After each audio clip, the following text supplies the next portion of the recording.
আল্লাহ রাব্বুল আলামিন আবার ঘোষণা করে দিলেন, ফাওয়াইলুল লিল মুসাল্লিন।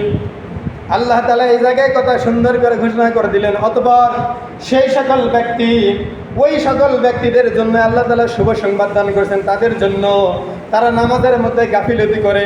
ওই সকল ব্যক্তিদের নামাজ হলো ধ্বংস। বলুন নাউযুবিল্লাহ। নামাজ কি? ধ্বংস। ফাওয়াইলুল লিল মুসাল্লিন। তারা মানুষকে দেখানোর জন্য নামাজ আদায় করেছে, আল্লাহর প্রশংসার জন্য নয়। আল্লাহ তাআলা ঘোষণা করে দিলেন, আকিমুস সালাত, তোমরা নামাজ আদায় করো। এই বিধান বাস্তবায়ন করার জন্য তারা নামাজ আদায় করে নাই। ঈদের মাঠে নামাজ আদায় করতে গিয়েছে, কারণ হলো কুরবানির সময় যদি ঈদের মাঠে না যায়, আমার সঙ্গে কেউ কুরবানি দিবে না। জহরের নামাজ আদায় করতে পারে নাই, আসর করতে পারে নাই, মাগরিব করতে পারে নাই, এশাও করতে পারে নাই, 5 ওয়াক্ত নামাজ একটাও করতে পারে নাই। কিন্তু জেনে রাখো মুসলমান, যদি এই মহল্লায় কোনো মানুষ যদি মৃত্যুবরণ করে আর ওর জানাজায় যদি কোনো মানুষ আসে ওয়াক্ত হওয়ার পূর্বে, অর্থাৎ কোনো ওয়াক্তে, যেমন জহরের নামাজের পরে জানাজা হবে, বলেন তো যে মানুষগুলো আসবে নামাজ আদায় করার পর জানাজায় শরীক হবে নাকি আগে জানাজায় শরীক হবে? কোনটা আগে করবে? নামাজ আদায় করবে। তার মানে হলো ওই ব্যক্তি জহরের নামাজ আদায় করতে আর সে নাই, ওই ব্যক্তি এসেছেন জানাজার নামাজ আদায় করতে, কিন্তু লাজে লোহা কুকুর হয়ে মসজিদে এসে ঢুকে কোনো রকমের ডিবাডিবি করে আবার চলে গেছে। মনে হয় ভুল বললাম। ও কি জহরের নামাজ আদায় করতে আসছে?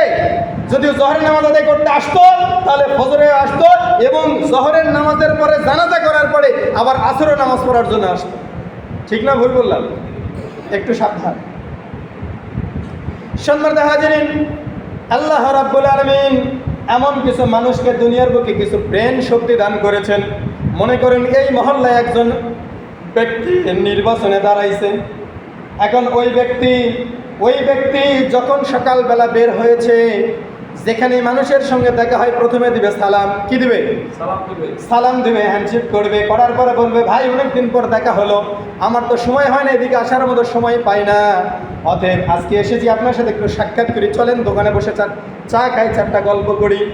হঠাৎ আজান হয়ে গেল, সঙ্গে সঙ্গে বলবে, ভাই চলেন আজান হয়েছে, তাড়াতাড়ি মসজিদে যাই, নামাজ আদায় করি। আর যখন নির্বাচন শেষ হয়ে যাবে তখন বলবে কি, কিসের আজান আর কিসের নামাজ, কিসের জনগণের সাথে সাক্ষাৎ। আর তারা আবার বুক ফুলে পরবর্তীতে বিভিন্ন সেমিনার সিম্পোজিয়ামে আবার বলবে, যারা মসজিদের ইমামতি করে তারা নাকি ধর্ম নিয়ে ব্যবসা করে। কি আপনাদের এলাকায় মনে হয় নাই? কাদেরকে বলে? ওই মৌলানাদেরকেই বলে, ওই দাড়িওয়ালা টুপিওয়ালা জুব্বাওয়ালা ব্যক্তিদেরকেই বলে যারা ধর্মের নামে রাজনীতি করে, ব্যবসা করে। কিন্তু বলেন তো আপনি নিজের সেন্স থেকে বলেন, ধর্ম নিয়ে রাজনীতিটা কে করলো? ধর্ম নিয়ে ব্যবসাটা কে করলো?